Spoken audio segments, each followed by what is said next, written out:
День добрый, панове! Вёска Костяневичи, Вилейский район, Минская область, Республика Беларусь.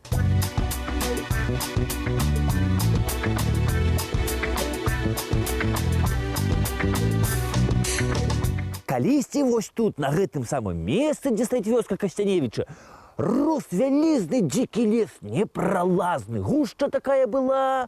Людзі нават у яго баяліся хадзіць, казалі, што гэты лес нейкі зачараваны. І раптам пайшла такая чутка сярод людзей, што ў лесе з'явіўся чалавек, смелы, нікога не баіцца, сячэ лес, робіць ляда і будуе там сярод лесу сабе хатку. Ну, пабудаваў хатку і жыве там. Людзі баяцца ўсё роўна, думаюць, можа, чараўнік які, знахар, хто ж яго ведае. Ну, але гэты чалавек сам да людзей пачаў хадзіць. Ну і прыйдзе і параду нейкую слушную дасць, і дапаможа каму. Дужы такі ён быў. Ну, але быў он такі кастлявы. Дык людзі пачалі на яго казаць кастлявы, Костян. Ну, але ён ні на кого не крыўдзіўся. Ну, кажуць, Костян, дык Костян. І людзі пачалі так хадзіць у гэты лес, да яго ў госці, а пасля пачалі сяліцца вакол гэтай хаткі Костяна. А калі ўзнікла вёсачка, тае такі пачалі называць Костянова, а пазней Костяневичы. Так гэта, панове, было ці не, Бог яго ведае. І калі гэта было, але вось дакладна вядома тое, што вось гэтая вёска Костяневичы упершыню ў старажытных кнігах узгадваецца ў 15 стагоддзі.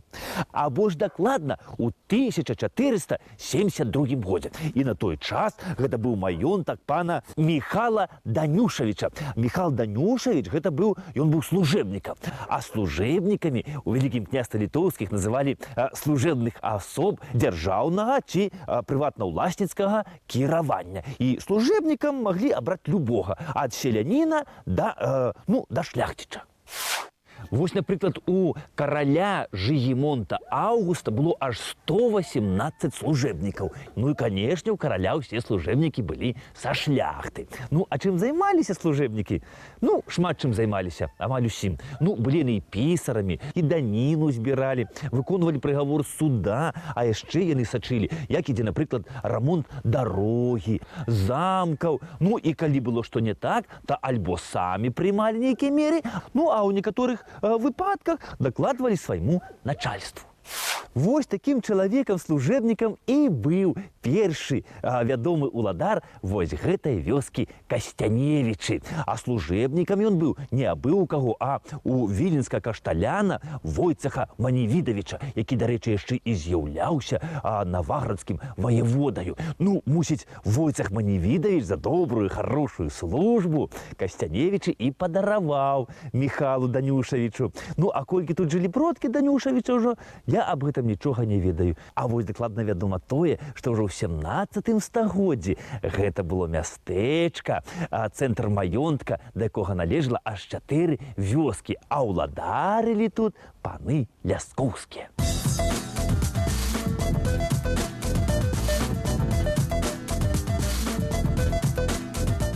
І вось у 1652 годзе тагачасны уладар, вось Костяневич Павел Ляскоўскі, чамусьці ўзяў і Костяневичы перапісаў Віленскаму калегіуму езуітаў. Чаму гэта зрабіў ён? Невядома. Ну, можа, ён быў чалавек вельмі набажны, і таму і аддаў Костяневичы манахам-езуітам, ну, для іхніх богаўгодных спраў. Але вось расказваюць яшчэ, што манахі-езуіты, яны любілі як бы даваць грошы пад працэнты. Ну, не было ў каго са шляхты грошы, ну, ішлі да манахаў-езуітаў і пазычалі ў іх пад працэнты. Ну, і калі не было як аддаць, а час уже прыйшоў, то езуіты казалі, што ну, не хвалюйся, што тебе няма грошай, зато ў цябе ёсць нядрэннае мястэчка. Ты можаш нам аддаць мястэчка, і ты нам больш нічога не вінен. Ну, як яно на самай справе там было, Бог яго ведае. Але манахам-езуітам езуітам тут вельмі спадабалася. І праз 10 гадоў яны вось тут, у вёсцы, будуюць першы парафіяльны касцёл.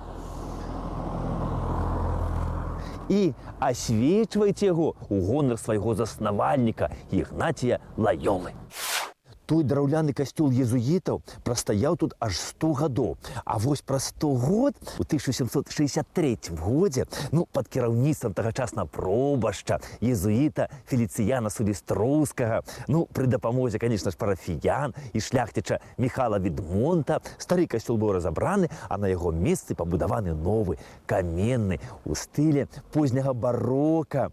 І вось асвяцілі яго ў гонар беззаганнага пачацця Найсвяцейшай Дзевы Марыі. Касцёл трымаўся вельмі прыгожы. І вось ён аб'яднаў, дарэчы, гэты касцёл аж 12 пакаленняў прыхажан. І нягледзячы ні на розныя войны, ні на рэвалюцыі, ні на пажары, ён выстаяў і дзейнічае па сённяшні дзень і радуе вока і сэрца.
А вось гэтая брама разам з агароджаю тут была пабудавана напрыканцы 19 стагоддзя, у тагачасным стылі, з цэглы і камню. А будавалі яе, думаю, таксама мясцовыя жыхары, таму што яны дбалі пра прыгажосць і ахову свайго храма. Дарэчы, напрыканцы 19 стагоддзя тады касцянеўская парафія налічвала аж 5000 чалавек. Праз 10 гадоў пасля таго касцёл касцяневічскі быў пабудаваны, езуіты спынілі сваю дзейнасць. І касцяневічы былі перададзены жмуцкаму біскупу Александру Гарайну, а сам касцёл быў перададзены беламу духавенству. На той час вось тут у Касцяневічах было ўсяго толькі 15 двароў, у якіх жыло 66 чалавек. А вось побач з Касцяневічамі, вось тут, на гэтым месцы, дзе зараз знаходзіцца мясцовая больніца, быў маёнтак шляхціча Відмонта. А вось гэтая мясціна называецца Заблошчына. І вось тут, у Заблошчыне, у маёнтку пана Відмонта, у 1794 годзе у сям'і Александра Ходзькі, у сям'і Антонія Ходзькі і Кацярыны Відман нарадзіўся сынок, які стаў класікам польскай літаратуры, а звалі яго Ігнацій Ходзька. Гістарычная даведка. Ігнат Ходзька нарадзіўся 29 верасня 1794 года у вёсцы Заблошчына. Скончыў Віленскі універсітэт са ступенню кандыдата філасофіі. У 1814 годзе член таварыства шубраўцаў у Вільні і масонскай ложы у Мінску. З 1855 года член Віленскай археалагічнай камісіі, пісаў на польскай мове. У ранніх апавяданнях выявіў крытычныя адносіны да існуючых парадкаў, пазней перайшоў на кансерватыўныя пазіцыі. Пісаў вершы, а таксама аўтар літоўскіх малюнкаў, мемуараў скарбніка, літоўскіх паданняў, у якіх апісаў беларускія мясціны, жыццё і побыт беларускага насельніцтва. У сваёй творчасці выкарыстоўваў беларускія паданні, песні, жарты, анекдоты. Падтрымліваў сувязі з Аўстафіем Тышкевічам, Уладзіславам Сыракомляй, Юзефам Крашэўскім, Адамам Кіркорам. Пражыў 67 гадоў. Памёр 1 жніўня 1861 года. Вось тут у Заблошчына, у маёнтку свайго дзеда і правёў свае дзіцячыя гады Ігнацій Ходька. Ось тут на полі яны, мусіць, там з вясковымі хлапчукамі бегалі за матылькамі, гулялі тут у снежкі, ляпілі снежную бабу. І вось калі Ігнат Ходька вырас, то ён свае дзіцячыя ўражанні апісаў у творы, які так і назваў «Дамок майго дзядулькі». І вось у гэтым творы ёсць і словы пра гэты вось камень, дзе ён піша: «Самае галоўнае – гэта камень, на які мы праседжвалі гадзінамі і цешыліся вечерняю прохолодою».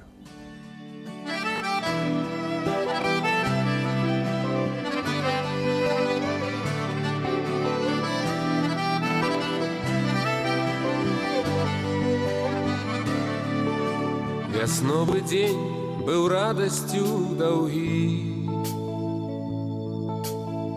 ды скарацеў, зрабіўшыся зімовым. Цяпер даўжэй ноч маёй тугі, яна не падуладная замова. Я разумею, ноча мне яна не паспрыяе, не паспагае. Калі Ігнату споўнілася 9 гадоў, то яго аддалі вучыцца ў барунскую школу для дзетак шляхты. Ну, бацькі ўсё рабілі дзеля таго, каб іхні сын атрымаў добрую адукацыю, але вось яны заўчасна памёрлі, і Ігнат Ходька ў маладым узросце застаўся сіратою. І апекунства над ім узяў ягоны родны дзядзька Ян Ходька. Ян Ходька, дарэчы, быў уже на той час такі, ну, даволі вядомы грамадскі дзеяч, ён быў пісьменнік, які падпісваўся пад сваімі творамі Ян са Свіслачы. І вось дзядзька і пачаў дапамагаць у жыцці свайму пляменніку. Дзякуючы дзядзьку Мінску ён стаў членам масонскай ложы «Паўночная паходня». Пасля ён паехаў у Варшаву, дзе пачаў рабіць свае першыя літаратурныя спробы, але вось вясковыя справы, ну, хатнія, як кажуць, загадалі ехаць дадому. І вось Ігнат Ходька з Варшавы паехаў у свой бацькоўскі маёнтак Дзявятні. Ну і там пачаў займацца гаспадаркаю. Ён быў крышку расчараваны спачатку, нават у лісце да свайго сябра пісаў, што асеў на вёсцы, вольны, свабодны і незалежны. Займаюць гаспадаркаю, хаця вось больш цягне да паэзіі, чым да плуга. Але ў хуткім часе, дзякуючы Ігнату Ходьку, гэта беларуская вёсачка Дзявятні стала знакамітай вёскай. Туды пачалі прыязджаць паэты, пісьменнікі, мастакі. Ну, пачалі туды злятацца, як гэтыя пчолкі на мёд. Хрысцілі, дарэчы, будучага класіка у Касцяневічскім касцёле, аб чым захаваўся і запіс у метрычнай кнізе.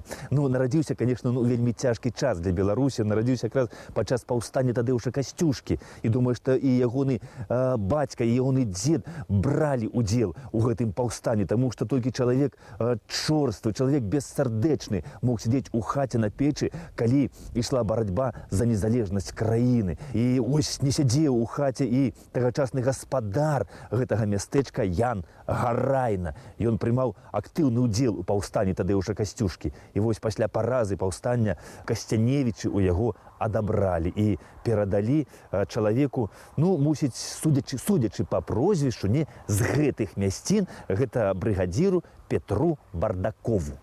Жыў тут у Касцяневіча гэты Пётр Бардакоў, ці не жыў, я вось не ведаю, панства. Ну, кажа, што ён сюды прыязджаў такі наездамі, так прыедзе, паглядзець, ды назад адсюль з'язджае. Ну, канешне, его цягнула больш у горад. Там все-таки карты, там рэстарацыя. А тут вось, ну, завесялительных устаноў, тут адна такі карчомка была, і ўсё. Ды ў той, кажуць, нешта хлопцы суседняй вёскі перад калядамі там біцца пачалі. Ды кажуць, Васілю Анеліна мою резалі, дак ён сторч галавою у акно вылецеў, а пад акном якраз стаяла падвода коней, запрыжаных з возам сена. Дык ён гэтым коням ды пад ногі ўпаў. Ногі коні перапужаліся, пабеглі, і воз гэты пераехаў Петра аж 2 коламі, кажуць. А ён устаў такі, галавой так памахаў, ды і пайшоў хоць бы што. От здаровы народ, кольсь бы, я вам скажу. А ў карчме, кажу, дык яшчэ месяц в акно не зашклёнае было. Дык вось у такое надвор'е, як сёння, дык, кажуць, над татамі і так холодна было.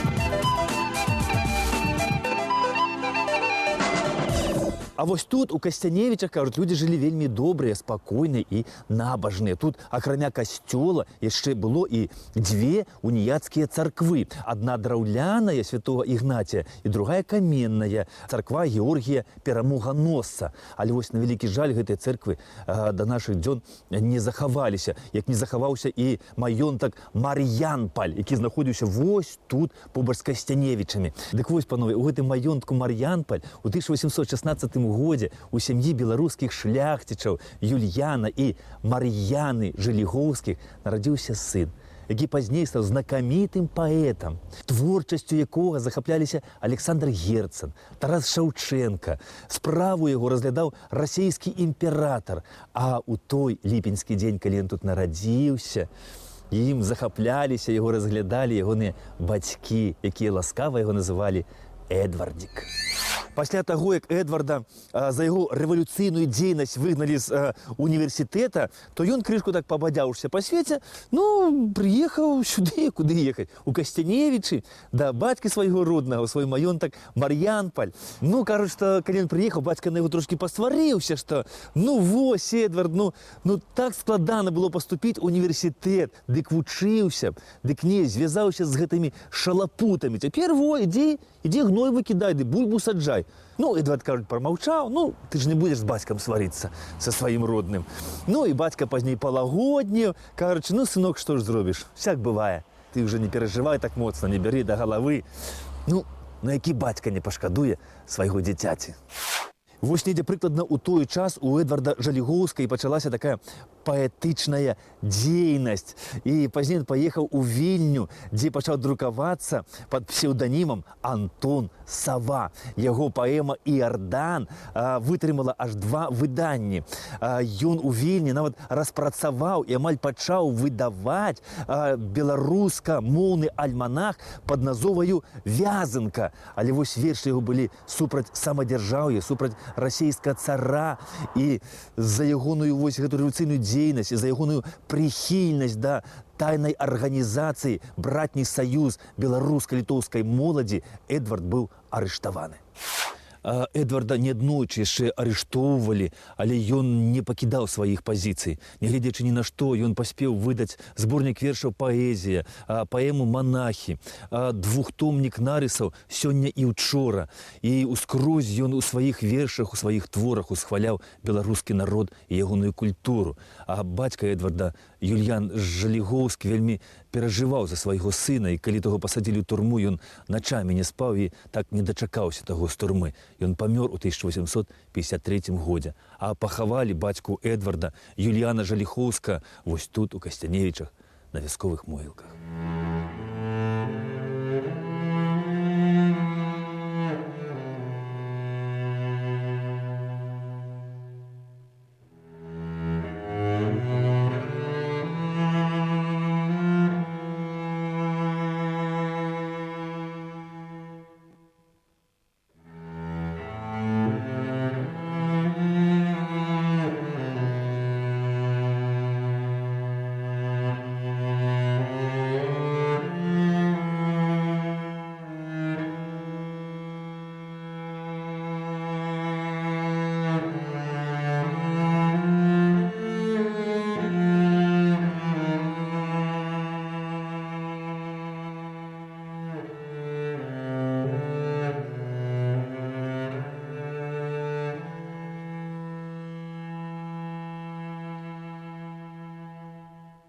Гэтая гара знаходзіцца якраз у цэнтры вёскі, побач з касцёлам. І вось тут на гары хацелі будаваць клуб.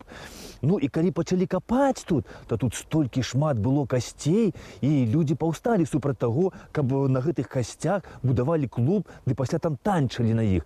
І ўсё ж такі мясцовыя жыхары дабіліся таго, каб гэтае будаўніцтва прыпынілі. І так яны захавалі вось гэтую гару. Вось гэтаму касцяневічскаму касцёлу ўжо 240 гадоў, і за ўвесь час ён ніколі не зачыняўся. Хаця спробы зачыніць яго былі, а падчас Другой сусветнай вайны вось тут у Касцяневічах стаяў нямецкі гарнізон, і вось немцам не было дзе дзяваць сваіх коней, і яны вырашылі ў касцёле тут зрабіць стайню. Але ксёндз выйшаў, стаў перад дзвярамі і нікога сюды не ўпускаў. немцы забілі ксяндза, але стайні рабіць тут не сталі, пайшлі адсюль.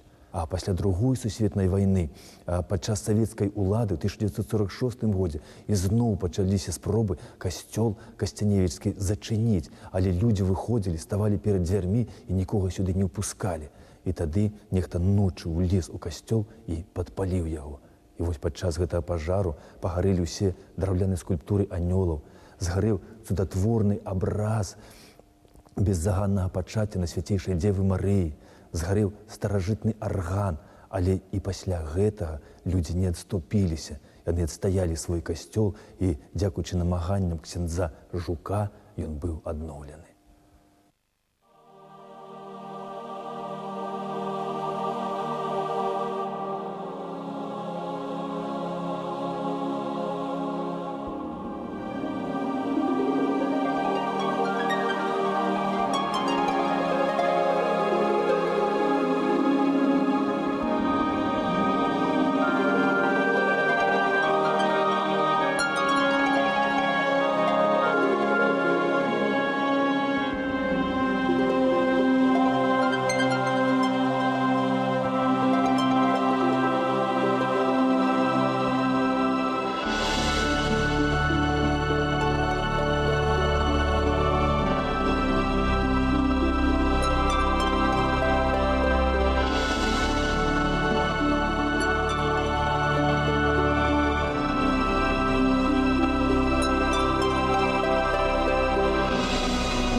Вось гэтая скульптура Ісуса Хрыста была пастаўлена тут насупраць касцёла ў старым парку некалькі гадоў таму. Дзякуй Богу, мінуліся ўжо тыя часы, калі сілы зла ў розных абліччах стараліся знішчыць у сэрцы любоў і пасяліць там страх і роспач. А Ісус Христос, які 100 і 2000 гадоў таму назад прыходзіць да нас з любоўю, і нашыя сэрцы цэлі год адкрытыя.